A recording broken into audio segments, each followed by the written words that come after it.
Welcome everyone. Thank you so much for being here. If you're returning, thank you so much for coming back. If this is your first time, I do hope that you find value enough to return. Before we get started, I want to throw out a couple of caveats that disclaimers, I guess, that I mentioned at the beginning, just in case people don't make it through to the end of the video. I hope you do. There's a lot of great information that is shared in these videos. But the first being that I don't speak for anybody but myself. I don't speak for other victims or survivors. I don't speak for their perpetrators. I don't speak for anybody but myself based on my experiences, the research that I do, and then my experiences, if I could talk, working with other survivors, working with families of victims that didn't make it out of their situation, and just generally observing the world around me. So the other thing I'll state is, if you do like this video, you find value in it, please click the like button. If you want to see more, please feel free to subscribe so that you can get that those updates when I do post more videos. There will be so many more videos coming. And then also share. You know, a lot of times people will be like, well, I don't know anybody who's experiencing DV, IPV, or abuse of some kind. Trust me, you do know somebody. You just don't know that you know them. You don't know that they're going through this right now, but someone is going to see, if you share on social media, someone is going to see it and go, I really needed that. Like, I'm so glad that they posted it. And they might secretly look at it, or they might actually reach out to you and be like, hey, I need some help, right? So you could be the difference in that person's life. You could potentially save a life. So please share these. I don't get anything for these in terms of like monetary compensation or anything else weird. I literally post these videos, record these videos, and post these videos because I was lucky enough to survive, and I want to raise the awareness so that we can continue to save lives, so that I can continue to use everything I experienced for some form of good, because that's really what we need in this world. So today I'm going to talk about statistics for DV, IPV, and why. Well, I talk a lot in my videos about how pervasive DV, IPV is, but I don't really go over the statistics. And I woke up this morning and I realized, I was like, you know what? I say that, but there are going to be people who aren't going to look it up, right? Like, even if I say, look it up for yourself, they're not going to. Why is, their deal, right? Like, maybe they don't know how, or maybe they don't feel comfortable doing so, or maybe they kind of leave the video and they're like, oh, I just forgot. Whatever it may be. But it's important to share the facts, because I'm a person who lives in fact. Like, I, as an investigator for over a decade, like, I thrive in facts. As a scientist, I have 2 degrees in the sciences. I rely on facts. And so I think it's really important to understand the gravity of how bad DV, IPV really is, like how common. Of course it's bad, but like how common it is, so that we can kind of have a level playing field of what we're talking about here. So I'm literally going to walk through the steps of how I got to these statistics as well. There are many statistics out there. Please, if you're looking at any sort of stats, any sort of fact, make sure you're doing your cross-checking. Make sure that you are using peer-reviewed articles. You can use Google Scholar to get peer-reviewed articles, or that the place that you're looking at is referencing peer-reviewed articles. Because I actually, is like back in high school, I was told this joke where someone said to me, 87% of statistics are made up on the spot. And I totally fell for it. And I was like, really? Oh, you got me. And I've used it since, and there are people who are like, really? I find it so funny. So just make sure that you're cross-checking. You're making sure that the content that you're looking at is accurate. There will be people who minimize it, but there will also be people who, beef it up, and they're like, oh, like, look at and it's not accurate, right? And you don't want to be saying things that aren't accurate. So I've done my best to make sure that these stats are as accurate as possible. Now, the other thing with statistics is it doesn't always, especially social statistics, it doesn't always really represent the totality. So let's take the census in the United States, for example.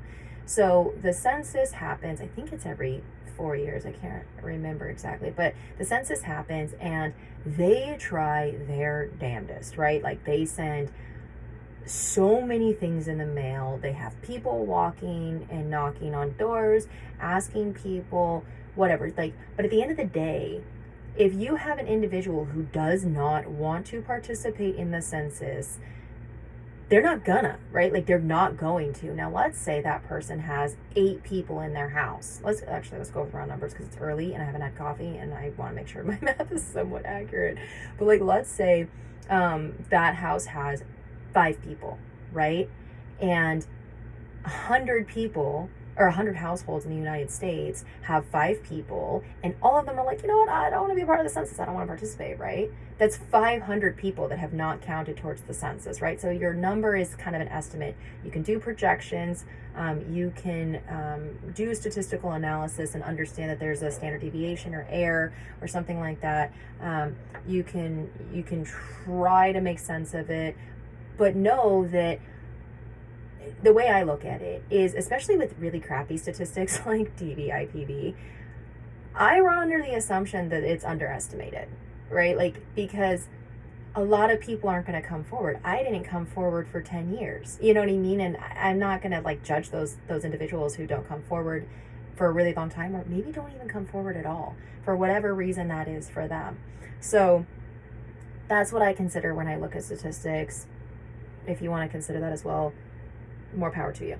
So where I navigated to is ncadv.org, which is the National Coalition Against Domestic Violence. So this is what the website looks like.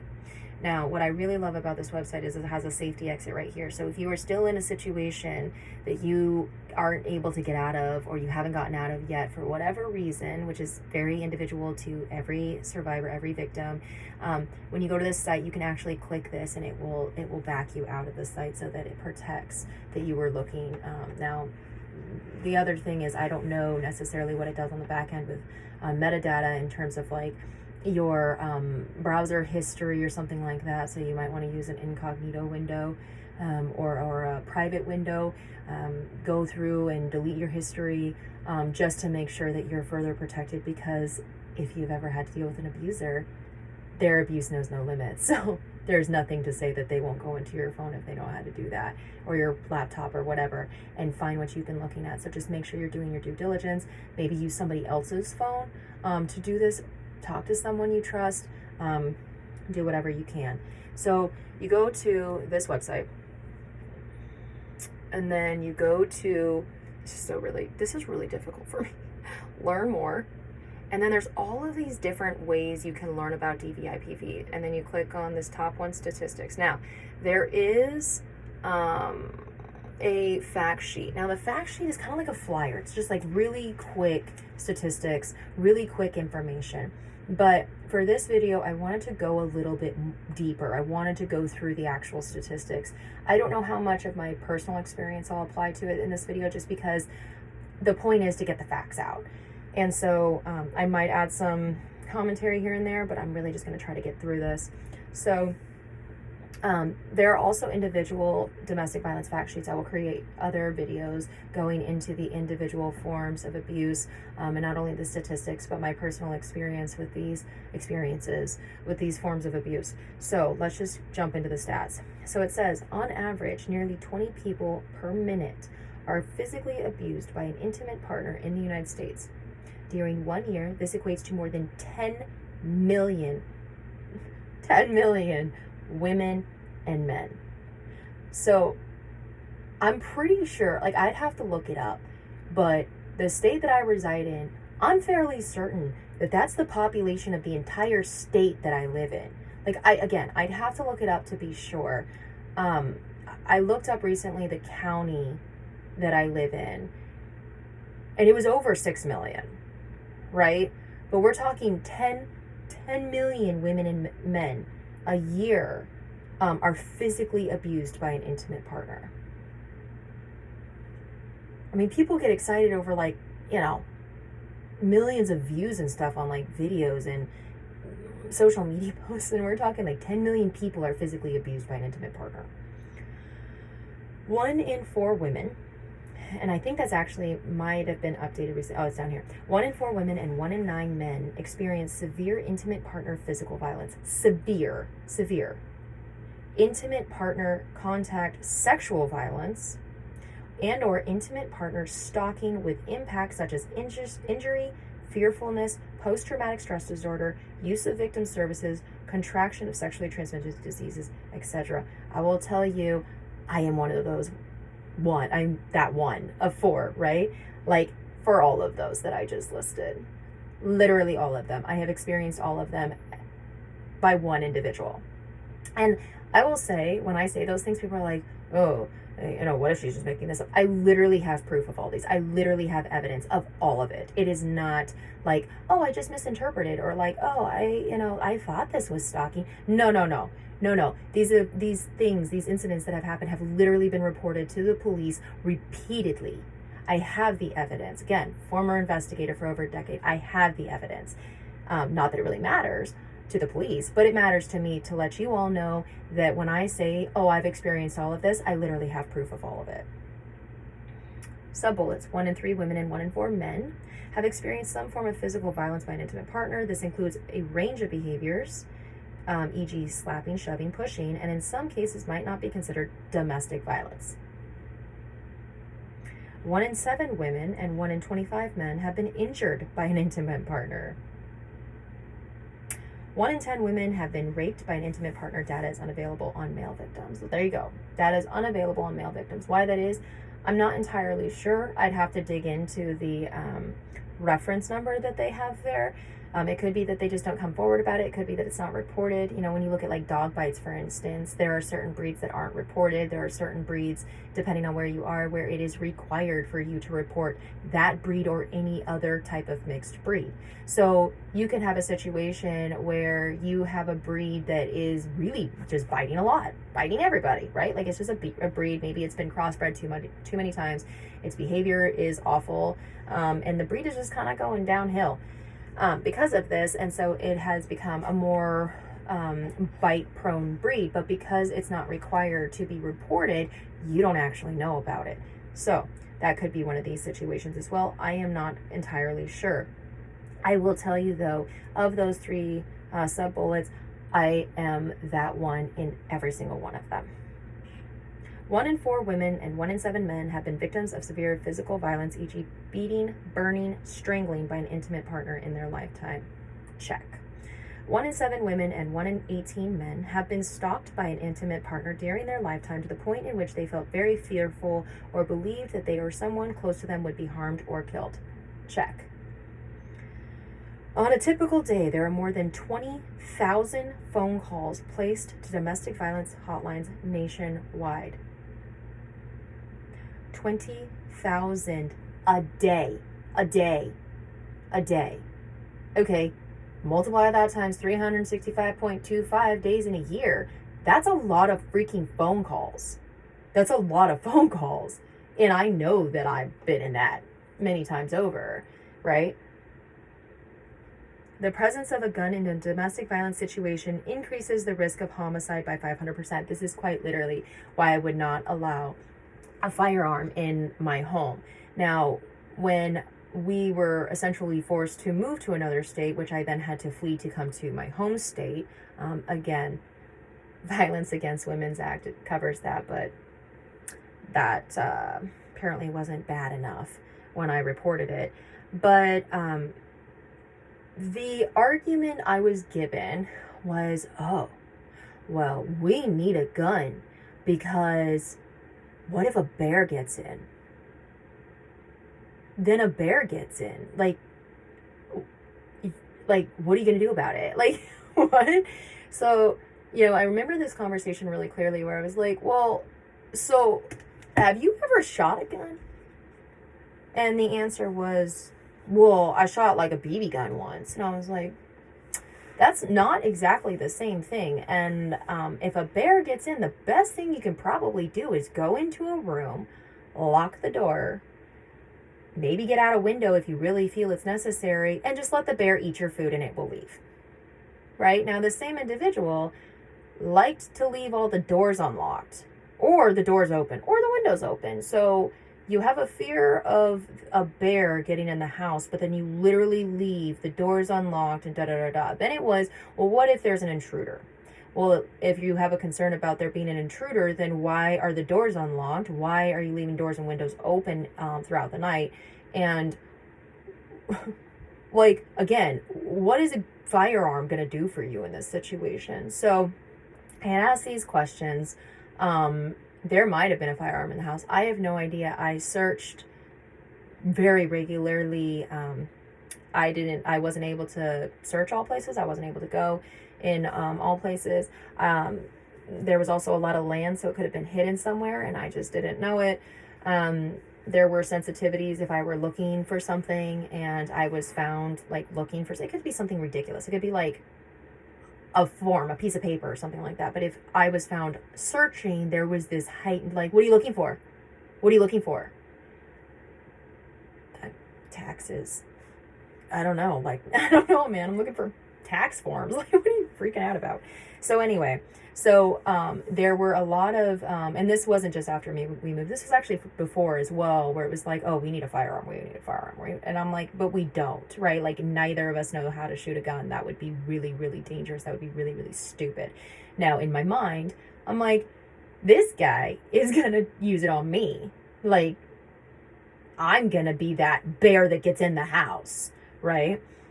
No way. So that one, I think, only really doesn't apply necessarily as a concern because I literally, to my knowledge, didn't have one except for when I had my dad's heirloom, which I ended up giving to a family member, and I will never get it back because I was too frightened to have a firearm in my house. Let's see. Intimate partner violence accounts for 15% of all violent crime. Okay, so all violent crime.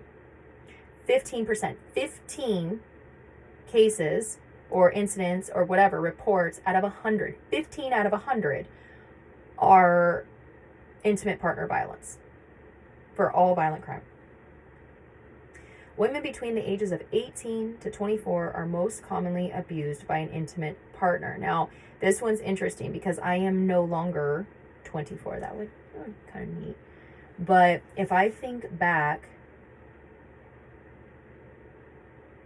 was I? Yeah.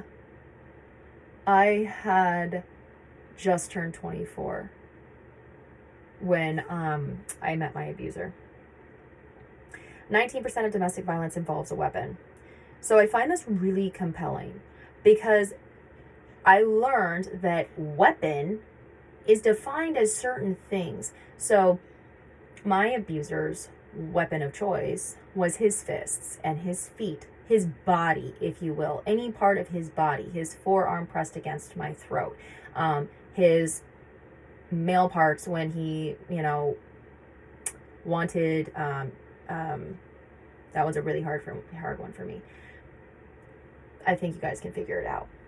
But my children, his weapons of choice were things that were psychologically damaging, psychological abuse, like leveraging my children as weapons, but then also his body as the weapons. Now, I find this really interesting. It's as if he knew that it would never be used against him because it's not a physical object. And if you're not like an MMA fighter or a boxer, you actually don't have to register your fists as weapons.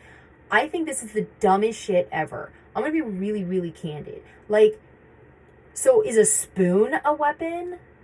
Like, I don't know. Like, you could turn a spoon into a weapon if you are trained to fight in this way. Or, like, let's say it's a spoon, but you've sharpened it. Like, I don't know. Like, this crazy, bizarre shit. But apparently a spoon can be considered a weapon. But someone who can curl 60, 65 pounds pretty easily, beats you with his fists, that is not a weapon.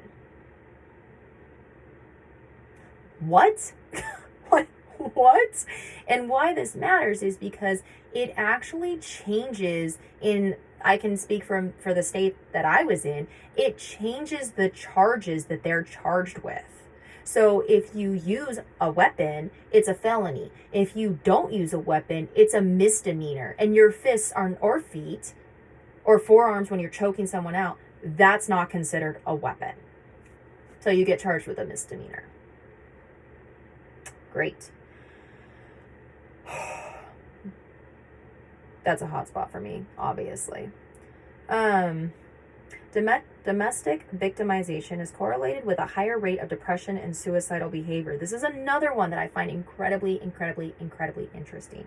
Domestic victimization is correlated with a higher rate of depression and suicidal behavior. Now, depression, I do go into these depressive states where it's like, I'm really sad. It doesn't last very long. I have been going to a mental health professional for a very long time, and I have never been diagnosed with depression.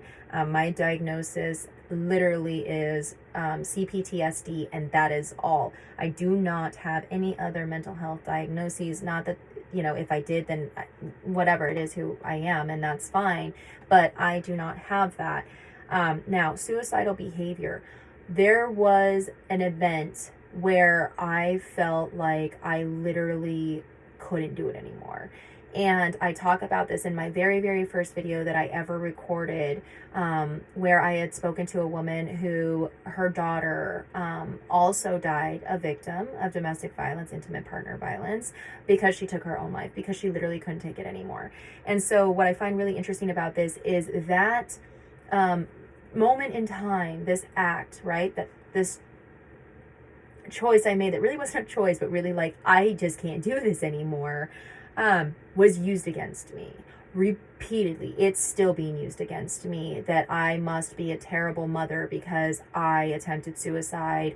And again, I say this in another video, but like, why is the question on me of like why I would attempt to take my own life? Why is the question not on the individual who has a history of violence and a history of abuse, of why or what happened to continue to push someone to that point? Now, I am one of those people that I don't believe, how do I say this? Like, when I hear, I'll use my kids for example.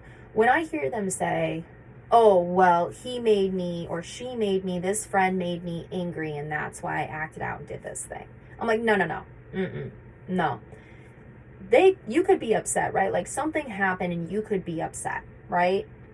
But at the end of the day, like, you kind of chose that. You chose to act out. Now, we don't always have control necessarily of our actions, especially when there is a severe level of emotional, psychological, mental distress and trauma. And they're just things that happen. If you have a mental health, mental illness or something like that, makes it a little bit more difficult to self-regulate. These things are real, right? But even talking about it's so complex. It's so complex to even explain, because everything is very situational, right? But that question was never even asked necessarily of me. Now, this was after too. He tested out as a level C DV perpetrator with a high likelihood to re-perpetrate, right? He tested out as having a very interesting combination of highly potential psychological mental illnesses. And people loved, still do, in the legal system, attorneys, support personnel, like reunification therapists. I'll have videos on that bullshit. But anyway, where the attention was so focused on me and my suicide attempt and all of this stuff, and I'm like, wait a second, like, you're telling me that if you were abused in every form, pretty much every day, swirling, changing, all of this stuff for 10 years, you're not going to get to the point where you're like, you know what, I'm out. Or you're not even going to at least consider it. Like, that's a lie. So the thing is when you look at how difficult it is to even talk about this, how difficult it is to even verbalize something like this, right? And make sense of it. But then it's used very black and white. you tried to do this and therefore you are a horrible parent. You are a horrible mother. Maybe you are a horrible father if you are on the side of being the victim, right? Because we did see in the statistics that men are victims and survivors too. Like, it is unreal how much that experience for me was used against me, was used as a weapon, not only by my abuser, but by all of those people who opted to support my abuser, my children's abuser, my family's abuser, my friend's abuser, the community's abuser. How many times they used that against me. But when you look at the statistics, perhaps I should send this to those people, this link. But domestic victimization is correlated with a higher rate of depression and suicidal behavior. Well, we know that depression is already at an all-time high. We know that suicidal behavior is already at an all-time high. And then you're looking at it and it's directly correlated with a higher rate. Like, what do you expect to happen? I don't know. All right, let me see here. Only 34% of people who are injured by intimate partners receive medical care for their injuries. I also fit into this. Right? So they asked this question in the hospitals here, or, medical. Do you feel safe at home? That question was always really interesting because I have a lot of medical issues. Far fewer now that I'm out of that situation, but I've had this question asked of me so many times. And the question, I always said yes. Sometimes I would say, like, usually. But I will tell you, when this question was asked and I said things like, yeah, or most of the time, or usually, if it wasn't a clear-cut no, like, no, I do not feel safe at home, I never really got to that because I never said it. But all of the other ways where if you were truly listening, you would have picked up that something is not right, they were just like, okay, no. It doesn't help if there's no follow-up. It doesn't help. I'm under the assumption that it's not that these people didn't care.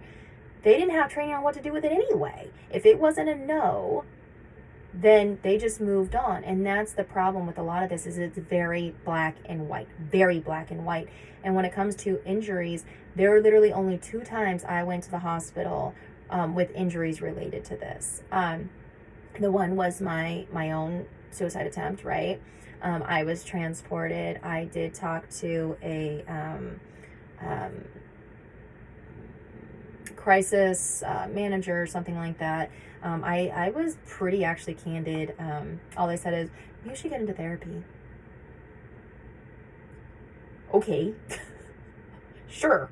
So I did, and I was very candid, and literally nothing additional was done. Nothing happened. So I stopped going because I was like, I'm literally actually taking this risk to tell what's going on, and they're not doing anything anyway. So obviously it's a me problem because they don't even know how to deal with it. And then the second time was when he tried to kill me, and I was transported and I was treated for many injuries that persist on today, almost 2 years later. So I'm going to go into I'm going to dig into the individual statistics of like the different types of abuse that happen. Now there is the general, but it's a lot more statistics. So I want to save going into like digging into the different types, but I will say what those subtypes are that are listed here. And I will say check if I've experienced them. Rape, check. Stalking, check. Homicide, attempted. I lived, but I do have a friend whose sister was murdered by her husband. Children and domestic violence, check. Economic impact. So it goes into the economic impact of DV IPV on the on society, on the community, on the economy like of the United States, because this is very United States centric. And then it goes into physical and mental impact. Now I think it's interesting, I had forgotten honestly that this was down here, so I am going to go through these. The economic impact. Now there is a part of me that wonders if this is allowed to continue, because and how much the legal system supports this. at least in the 2 states that I've been having to deal with this in. But it almost made me wonder if this is intentional, if if this is allowed to continue, because it is so freaking lucrative. I cannot explain how much money has been spent on my case alone, right? Not only for me, but for like my children, with the legal stuff and paying attorneys and court fees and record request fees, and like my extended family and what they've had to do to, you know, what it's cost me to restart our lives, buy all new furniture, move homes. Like, I mean, if you can go down to like printer ink, right? Like how many documents I've had to print out at home, how many times I've had to go to like UPS or whatever, FedEx, Kinko's, to print things out. Like, if I literally calculated how much money has been spent dealing with just my case alone, I don't even know what that number would be, but I know that it's insane. I know that it's insane, right? So like, and it's just my case. And then if you look at the statistics of like how many people this impacts, right? That's insane. So it said, I'm trying to think about it earlier. I can't remember what I said earlier, but do the calculation, right? Like, get a calculator, pull out your calculator on your phone, and then look at the statistics and calculate how many millions of dollars, billion, I don't even know, would go into the economy and like retail from this shit, right? Like, if all of these people are having to restart their lives, if they're lucky enough to survive, what does that look like? Like, how much money is that going into the economy? Are they really trying to fix it or not? It's a good question. I think it's a good question. Okay, economic impact. Victims of intimate partner violence lose a total of 8 million days of paid work each year. The cost of intimate partner violence exceeds $8.3 billion each year. I'm going to read that one again. The cost of intimate partner violence exceeds $8.3 billion per year. Between 21 and 60% of victims of intimate partner violence lose their jobs due to reasons stemming from the abuse. Now, I was so lucky, because when all of this happened, I don't believe in coincidence, but I coincidentally was actually off from work that week, because we had been given a week off for reasons I can't obviously discuss. But all employees had been given a week off.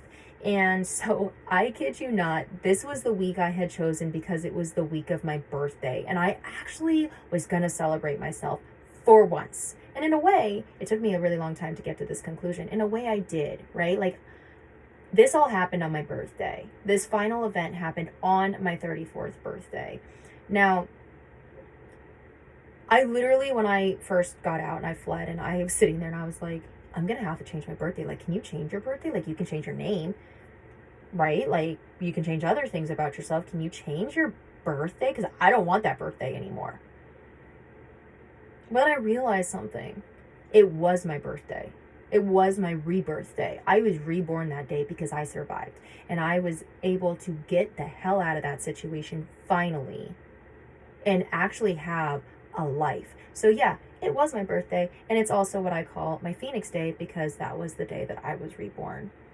So when I had that week off, that enabled me to kind of get through everything and work through all of the legal, I guess, mumbo jumbo and whatever, and try to make sense of what was going on, and to actually flee that state. So I spent that week preparing to get the hell out of there. And then that Saturday of that week, I fled, and I drove 12 hours straight to get to my home state and kind of restart my life. So like, once I got back, I literally had like 36 hours until I had to work again. However, I worked from home. So I was a remote employee. So I was very, very incredibly lucky to have that opportunity to work from home and not be on video. I made up stories that my video wasn't working, my camera wasn't working, and I couldn't go on video because my my laptop was broken, right? And people bought it and whatever until my bruises healed. It got really dicey at the end because people were like, why aren't you just working with IT? Now, lucky for me, like, everyone blames IT for everything. So I was like, oh, you know, IT, like, you request something now, you're going to get it in like 7 years. I really hated doing that because I know people in IT at my company and I love them and I think they're wonderful. But I had to do something because I couldn't go on camera with bruises all over my face, right?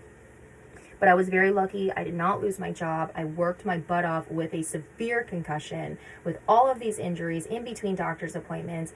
And I had like 2 people at work that I trusted with some of the information to kind of keep their eyes and ears open for me and kind of act as interference if somebody started asking questions. And then between 2003 and 2008, 142 women were murdered in their workplace by their abuser. 78% of women killed in the workplace during this time frame.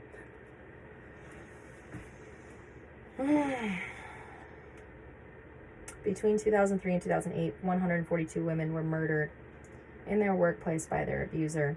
78% of women killed in the workplace during this time frame. Workplace violence is such a huge issue. It is such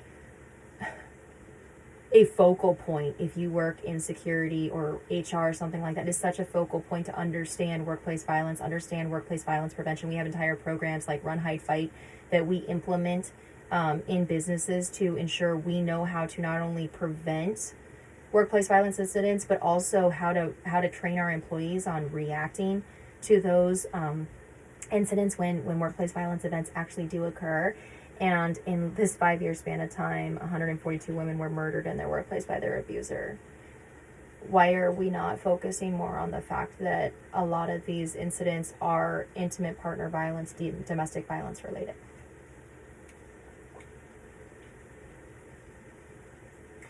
So then it goes into some physical mental impact. Now, I think that's an entirely different video. I'm going to be really candid. I'm super, super exhausted right now because going through all of that is really difficult. Recording all of these videos is really difficult. I'm not going to stop doing it, but it's hard because I literally can feel myself start to have panic attacks before I even hit the record button. Because it's hard. It's very, I use the word triggering a lot because that is exactly what's happening to me during these videos. And I'm sure you guys can see it with like my sarcastic humor and, you know, trying to take deep breaths and what have you. But that's going to be enough for today. Again, if you found value in this video, please like the video so that others know. Please subscribe so that you see other updates, and please share so that others can get the value out of this. These videos that I'm posting, and you know, if they don't need it directly, they might know somebody who needs it. The other thing is they might not need it right now, but that doesn't mean they won't need the information in the future. I hope that's never the case, but statistics show us that it likely will be. So I thank you again for being here. If you do want to comment, please feel free. If you have questions, I'll do my best to answer them. Otherwise, I hope you all have a beautiful day, evening, whatever time it is for you, and let's save some lives together. Thank you.